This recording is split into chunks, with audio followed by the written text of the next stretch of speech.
পরিবারের এই স্কোরটার সামনে আর্জেন্টিনার কেমনে 10 মিনিট টিকবো ভাই? আমার মাথায় ধরতেছে না।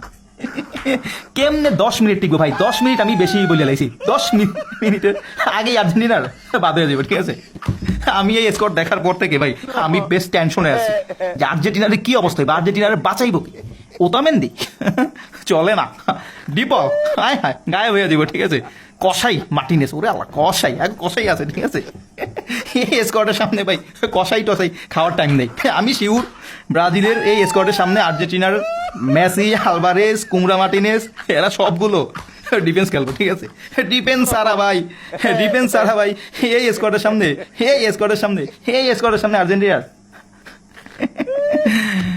11টা ডিফেন্স খেলা লাগবে। এই স্কোয়াডের সামনে যদি দাঁড়াইতে হয়, আমি ভালো একটা পরামর্শ আর্জেন্টিনাকে দিয়ে রাখছি ভাই। ভাই 11টা ডিফেন্স তারা করে, মেসির ডিফেন্সে নিয়ে আয়ো, আলভারেজের ডিফেন্সে নিয়ে আয়ো, কুমড়া মার্টিনেজের ডিফেন্সে নিয়ে আয়ো, ঠিক আছে? লাগলে গোলকিপারও দিয়ে দিতে পারো, মেসির গোলকিপার হিসাবে খেলাইতে পারো এই ম্যাচটায়, ঠিক আছে?